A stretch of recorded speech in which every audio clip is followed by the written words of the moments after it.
Hello everyone, welcome back to Imran's English Grammar and this is Imran from Imran's English Grammar.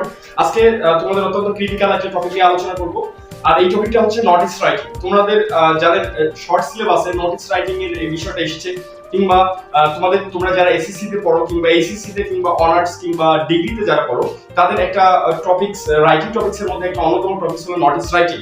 So এই notice রাইটিংটার ক্ষেত্রে আমরা মোটামুটি একটা difficulties face করি, কিন্তু আমরা যদি সঠিকভাবে জানি যে আসলে নোটিসটা কিভাবে লিখতে হয় এবং নোটিসের কোথায় কোন ফরম্যাটগুলো বসাতে হয় তাহলে আমরা খুব সহজেই নোটিস রাইটিং এ ফুল মার্কস পাবো বলে আমরা বিশ্বাস করি। সো আজকে শুধু আমরা নোটিস রাইটিং এর ফরম্যাট দিয়ে আমরা মোটামুটি 10 থেকে 12টা নোটিস লিখতে পারবো। তার আগে আমি একটু বলে নেই নোটিসটা আসলে কি। এখানে তোমরা দেখতে পাচ্ছ হোয়াট ইজ নোটিস। আসলে নোটিসটা কি? নোটিসটা হলো একটা প্রিন্টেড অথবা একটা লিখিত অথবা একটা ছাপানো সংবাদ কিংবা একটা অ্যানাউন্সমেন্ট ঘোষণা যেটা কোনো প্রতিষ্ঠান থেকে দেওয়া হয়, আমি আবারও বলছি, নোটিশটা হলো একটা ছাপানো কিংবা একটা মুদ্রিত ঘোষণা যেটা কোনো প্রতিষ্ঠান থেকে দেওয়া হয়। এটা কোন কোন ধরনের প্রতিষ্ঠান হতে পারে? এটা হতে পারে কোনো ধরনের স্কুল, কলেজ কিংবা কোনো ধরনের আর্থিক প্রতিষ্ঠান কিংবা যে কোনো ধরনের সরকারি বা বেসরকারি প্রতিষ্ঠান থেকে এই নোটিশটা দেয়া হতে পারে। তো তোমরা যারা এসএসসি তে পড়ো কিংবা এইচএসসি তে পড়ো কিংবা তোমরা যারা অনার্স ইংলিশ নন ক্রেডিটের জন্য পড়তেছো কিংবা যারা ডিগ্রিতে পড়তেছো তাদের জন্য নোটিস রাইটিংটা একটা অন্যতম গুরুত্বপূর্ণ ইস্যু হয়ে দাঁড়িয়েছে। সো নোটিস রাইটিং এর মার্কসটা মূলত 3 ভাগে বিভক্ত। আমরা তার আগে নোটিস রাইটিং এর মার্কসটা নিয়ে একটু কথা বলবো। আমি তার আগে একটু ক্লিয়ার করে নেই যে বললাম নোটিস হলো একটা মুদ্রিত বা লিখিত একটা ঘোষণা যেটা কোনো অথরিটি বা কোনো প্রতিষ্ঠান থেকে দেওয়া হয় কোনো নির্দিষ্ট বিষয়কে কেন্দ্র করে। ক্লিয়ার? অর্থাৎ যে বিষয়টার সিদ্ধান্ত অলরেডি নেওয়া হয়ে গেছে অথবা যে সিদ্ধান্তটা নেওয়া হতে পারে সেই বিষয়টাকে কেন্দ্র করে একটা নোটিস দেওয়া হয়, সেটাকে ইংরেজিতে বলে নোটিস এবং এর বাংলা অর্থ হচ্ছে বিজ্ঞপ্তি। তো আমরা নোটিস রাইটিং বা হোয়াট ইজ নোটিস এই সম্পর্কে আমরা জানতে পারলাম। এখন আমরা নোটিস রাইটিং একটা প্রতিষ্ঠানের প্রধান হয়ে আপনি কিভাবে একটা নোটিস লিখবেন সে বিষয়টা আমরা এখন দেখে নিব। So let's get started. So এখানে দেখো আমরা নোটিসের জন্য মোটামুটি একটা ফরম্যাট দিয়ে দিছি যে এখানে ধরো এখানে বলা হলো যে suppose you are a principal of a college, your college will be closed on account of summer vacation. মনে করা হলো যে আপনি একজন প্রতিষ্ঠানের প্রধান বা তুমি একজন প্রতিষ্ঠানের প্রিন্সিপাল বা একটা কলেজের প্রিন্সিপাল, তোমার স্কুল বা কলেজ বন্ধ হতে যাচ্ছে অন অ্যাকাউন্ট অফ সামার ভ্যাকেশনের কারণে বন্ধ হতে পারে কিংবা ইন্টারন্যাশনাল মাদার ল্যাঙ্গুয়েজ ডে কারণে বন্ধ হতে পারে কিংবা ভিক্টোরি ডে কারণে বন্ধ হতে পারে কিংবা ইন্ডিপেন্ডেন্স ডে কারণে বন্ধ হতে পারে কিংবা তোমার আরো অনেক কারণে তোমাদের স্কুল বা কলেজটা বন্ধ হতে পারে। তো সেক্ষেত্রে আমরা কিভাবে স্কুল যে কোনো ধরনের বন্ধ নিয়ে আমরা এই ফরম্যাটটা তৈরি করব। মানে যে কোনো কারণে যদি কোনো স্কুল বা কোনো কলেজ প্রতিষ্ঠান বন্ধ দেয় তাহলে সেক্ষেত্রে আমরা নোটিসটা কিভাবে লিখবো সেটা আমরা এখানে সরাসরি এখন দেখবো। সো আমরা দেখি প্রশ্নটা কি হতে পারে।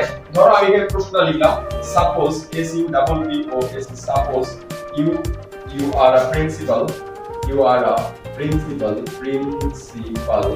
you are a principal of a college তো তারপরে কি বলছে your college will be closed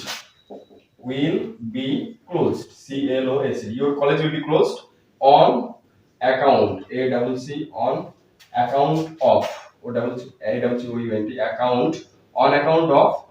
on account of ধরো এখানে তো দেওয়া হলো summer vacation summer vacation now write a notice about it summer vacation। ধরো এখানে বলা হলো সাপোজ ধরো মনে করো ইউ আর আ প্রিন্সিপাল, তুমি একজন প্রিন্সিপাল অফ এ কলেজ, একটা কলেজের তুমি প্রিন্সিপাল, ইওর কলেজ তোমার কলেজ উইল বি ক্লোজ তোমার কলেজ বন্ধ হতে যাচ্ছে অন অ্যাকাউন্ট অফ কারণে সামার ভ্যাকেশন হতে পারে। তারপরে আমি আরো তোমরা স্ক্রিনে দেখতে পারবা সামার ভ্যাকেশন হতে পারে, পহেলা বৈশাখ হতে পারে, ঈদ উল ফিতর হতে পারে, ইন্টারন্যাশনাল মাদার ল্যাঙ্গুয়েজ ডে হতে পারে, ভিক্টোরি ডে হতে পারে, ইন্ডিপেন্ডেন্স ডে হতে পারে এবং যে কোনো অকেশনের কারণে এই তোমার বন্ধটা হতে পারে। তো সেক্ষেত্রে তুমি কিভাবে নোটিসটা লিখবা? তাহলে নোটিসের ফরম্যাটটা আমরা একটু দেখে নেই। আমার এই যে ফরম্যাটটা এখানে যে দেওয়া আছে এই ফরম্যাটটা অনুসরণ করলে তুমি সব ধরনের বন্ধের কারণে নোটিস যে কোনো বন্ধের জন্য যে কোনো শিক্ষা প্রতিষ্ঠান বন্ধ হতে পারে কোনো কারণে, যদি কোনো শিক্ষা প্রতিষ্ঠান বন্ধ হয় সেই সংক্রান্ত নোটিশটা তুমি এই ফরম্যাটটা অনুসরণ করলে ইনশাআল্লাহ লিখতে পারবা। সো দেখা যাক তাহলে আমরা কিভাবে এই নোটিশটা আমরা লিখবো। সো প্রথমে আমরা এখানে তোমরা দেখতে পাচ্ছ যে এখানে আমি কি লিখছি, সিদ্দিক স্কুল এন্ড কলেজ, অর্থাৎ তুমি তোমার ওই প্রতিষ্ঠানের নামটা লিখবা, অর্থাৎ যে কোনো প্রতিষ্ঠানের নাম হতে পারে। যেমন আমি এখানে দিছি সিদ্দিক স্কুল এন্ড কলেজ, ওকে, আমি আমার কলেজের বা আমার প্রতিষ্ঠানের যে কোনো একটা নাম ধরে নিয়ে এখানে দিলাম। তারপরে তোমাকে কি করতে হবে, তোমার এই নেম অফ ইনস্টিটিউশন, এই নেম অফ ইনস্টিটিউশনে মার্কস আছে কিন্তু এটা হচ্ছে একটা ফরম্যাট, নেম অফ ইনস্টিটিউশন, তারপরে তুমি ডেটটা সুন্দর করে দিবা। এখানে দেখো ডেটটা আমি কোন পাশে লিখেছি, ডেট তুমি যে তারিখে লিখছো সেই তারিখটা এখানে দিবা। ধরো 23rd এপ্রিল 2022, আমি এই তারিখটা এখানে দিয়ে দিলাম। তাহলে প্রথমে আমি কি লিখবো, নেম অফ দ্য ইনস্টিটিউশন, অর্থাৎ ইনস্টিটিউশনের নাম, অর্থাৎ সিদ্দিক স্কুল এন্ড কলেজ, আমি এই ইনস্টিটিউশনের নামটা এখানে দিয়ে দিলাম। তুমি তোমার মতো করে যে কোনো একটা ইনস্টিটিউশনের নাম দিতে পারো। তারপর আমি এখানে কি দিলাম, ডেট আমি দিলাম কি 23 এপ্রিল 2022, অর্থাৎ আমি এখানে একটা তারিখ বসিয়ে দিলাম, অর্থাৎ তুমি যে তারিখে নোটিশটা লিখবা সেই তারিখটা এখানে দিবা। তারপরে এখানে যে নোটিস কথাটা তোমাকে বড় করে লিখতে হবে, NOTICE, the notice, the word notice should be in capital form. এই নোটিস লেখাটা অবশ্যই তোমাকে ক্যাপিটাল ফর্মে লিখতে হবে। কিসে লিখতে হবে, প্রত্যেকটা ওয়ার্ড তোমাকে ক্যাপিটাল ফর্ম বা বড় হাতের অক্ষরে ক্যাপিটাল লেটারে লিখতে হবে। তারপরে তুমি চাইলে এখানে টাইটেল দিতে পারো, যে কিসের কারণে বন্ধ, তুমি এখানে চাইলে দিতে পারো। যেমন আমি এখানে দিতেছি যে নোটিস ফর কলেজ, স্কুল অথবা কলেজ, SCH স্কুল অথবা কলেজ ক্লোজিং, মানে স্কুল বা কলেজ ক্লোজিং এর ব্যাপারে নোটিস। তো আমি এখানে টাইটেল দিয়ে দিলাম, কি টাইটেল দিলাম, তুমি যে কোনো নোটিস ফর দেওয়ার পরে তুমি মূল টাইটেলটা এখানে যোগ করে দিতে পারো, যে notice for school or college closing, অথবা তোমাকে যে বিষয়ে নোটিসটা লিখতে বলবে তুমি টাইটেলটা জাস্ট এখানে বসিয়ে দিবা, যে নোটিস পরে পরে ওই যে কারণে তুমি নোটিস লিখতেছো সে তার কারণটা এখানে বসিয়ে দিতে পারো। আর যদি মনে করো যে আমি টাইটেল দিতে চাই না, তাহলে কোনো সমস্যা নেই, তুমি এখানে টাইটেলটা নাও দিতে পারো, তুমি শুধু নোটিস কথাটা লিখলেও তোমার চলবে। তাহলে আমি প্রথমে কি লিখলাম, যে আমার ফরম্যাটের মধ্যে কি থাকলো, সিদ্দিক, অর্থাৎ নেম অফ ইনস্টিটিউশন, আমি এখানে লিখলাম সিদ্দিক স্কুল এন্ড কলেজ। তারপরে তোমার ডেটটা এখানে থাকতে হবে, ডেটটা আমি এখানে লিখলাম 23rd এপ্রিল 2022, তুমি যে তারিখে নোটিসটা লিখবে সেই তারিখটা বা সেই ডেটটা তোমাকে এখানে দিতে হবে। তারপর নোটিস, এই কথাটা, the word notice should be in the capital letter, এই নোটিস কথাটা অবশ্যই তোমাকে ক্যাপিটাল লেটারে লিখতে হবে। আর তুমি যদি টাইটেল দিতে চাও, ওই যে বললাম নোটিস ফর, তারপরে তুমি যে কারণে নোটিস লিখতেছো সেই কারণটা এখানে উল্লেখ করে দিতে পারো। যেমন আমি ধরো লিখতেছি নোটিস ফর কলেজ আর স্কুল ক্লোজিং, এই ব্যাপারে আমি লিখতেছি, তাহলে আমি এখানে টাইটেল দিয়ে দিলাম। আর তুমি যদি টাইটেলটা দিতে না চাও তাহলে কোনো সমস্যা নাই। So let's get started. তাহলে এবার আমরা এই যে ফরম্যাটটা যেখানে দেখলাম, প্রথমে আমি ইনস্টিটিউশনের নাম লিখলাম, তারপর আমি ডেট দিলাম, তারপর আমি নোটিস কথাটা লিখলাম। এখানে আমার মিনিমাম এখানে 2 মার্কস থাকবে। সো এখানে কত মার্কস থাকবে, 2 মার্কস থাকবে। তারপর আমার বডি, এই যে বডিটাতে আমার থাকবে 2 মার্কস, বডিটাতে কত মার্কস থাকবে, বডিটাতে 2 মার্কস থাকবে। তুমি যদি এখানে ইমরান ইংলিশ গ্রামারের এই যে এখানে যে বডিতে যে নোটিস সংক্রান্ত বডিতে যে ওয়ার্ড গুলো বা যে সেন্টেন্স গুলো লেখা হয়েছে, তুমি যদি এই ফরম্যাটটা অনুসরণ করো তাহলে তুমি বডিতে ফুল মার্কস পাবা। তাহলে নোটিসের মার্কস গুলো সাধারণত কয় ভাগে বিভক্ত, নোটিসের মার্কস গুলো, the marks of notice writing is divided into 3 items, তিনটা আইটেমে বিভক্ত। একটা হলো তোমার ফরম্যাট, একটা হলো বডি, আর একটা হলো তোমার নিজের এক্সপ্রেশন, অর্থাৎ তোমার গ্রামাটিক্যালি তোমার অ্যাকিউরেসিটা দেখা হবে, যে তুমি কতটুকু গ্রামাটিক্যালি অ্যাকিউরেট করে তুমি তোমার নোটিসটা লিখেছো। ঠিক আছে, তো তিনটা আইটেমে বিভক্ত। আমি প্রথমে আমার ফরম্যাটটা দেখালাম, এরপর আমরা আসি বডিতে। যে কোনো ধরনের নোটিস লেখার জন্য তুমি এই ফরম্যাটটা অনুসরণ করতে পারো, অর্থাৎ আমি যেখানে সেন্টেন্স গুলো ইউজ করেছি তুমি এই সেন্টেন্স গুলো ইউজ করতে পারো। সো লেটস গেট স্টার্টেড, চলো দেখে নিই। দেখো এখানে লিখছি আমি কি, all the students are hereby informed, যে all the students are hereby informed। তো এখানে বলা হচ্ছে এত দ্বারা সকল ছাত্রছাত্রীদের অবগতির জন্য জানানো যাচ্ছে যে, অথবা all the students are hereby মানে এত দ্বারা সকল ছাত্রছাত্রীদের ইনফর্ম করা হচ্ছে, ইনফর্ম মানে জানানো যাচ্ছে বা ইনফর্ম করা হচ্ছে। তারপর আমরা লিখলাম যে জানানো যাচ্ছে যে আওয়ার, যেখানে স্কুল হলে তুমি স্কুল লিখবা আর কলেজ হলে তুমি কলেজ লিখবা, তাহলে আওয়ার, তারপরে আওয়ার স্কুল আর কলেজ, তুমি যদি স্কুলের স্টুডেন্ট হও তাহলে স্কুল লিখবা, যদি কলেজের স্টুডেন্ট হও তাহলে কলেজ লিখবা। তাহলে আওয়ার স্কুল আর কলেজ, আমাদের স্কুল বা কলেজ কি হচ্ছে, যে is going to be closed, বন্ধ হতে যাচ্ছে, is going to be closed. ওই যে বললাম, প্রথমে বলে নিছি, যে কোনো কারণে যদি কোনো প্রতিষ্ঠান বন্ধ হয়, যে কোনো কারণে যদি কোনো প্রতিষ্ঠান বন্ধ হয়, তুমি জাস্ট এই ফরম্যাটটা অনুসরণ করবা। এখানে মোটামুটি 10টা বন্ধের কারণে তোমার এই নোটিসটা লিখতে পারবে। নাম্বার 1 আমি এবার বলছি, তোমার হতে পারে যে summer vacation, winter vacation, Eid ul Fitr, Durga Puja, তারপর হতে পারে international mother language day, victory day, independence day, হ্যাঁ, তারপরে যে কোনো ধরনের দিবসগুলোকে বন্ধের কারণে তোমাকে নোটিশটা লিখতে পারে, অথবা লিখতে পারে যে due to COVID pandemic, due to corona virus, এই কারণে তোমাকে নোটিশটা লিখতে হতে পারে। তুমি যে কোনো কারণে এই নোটিশটা যে কোনো কারণে যদি কোনো প্রতিষ্ঠান বন্ধ হয়ে যায়, তুমি এই ফরম্যাটটা অনুসরণ করলে ইনশাআল্লাহ তুমি ফুল মার্কস পাবা। তাহলে all the students are have inform that, এত দ্বারা সকল ছাত্রছাত্রীদের অবগতির জন্য জানানো যাচ্ছে যে our school or college is going to be closed, is going to be closed, মানে আমাদের কলেজ বা school is going to be closed, মানে বন্ধ হতে যাচ্ছে। অন, এখানে অন লিখে তুমি এখানে কি বলছি, মাস ও তারিখের নাম লিখবে। ধরো আমি এখানে মাস ও তারিখের নাম লিখে দিলাম,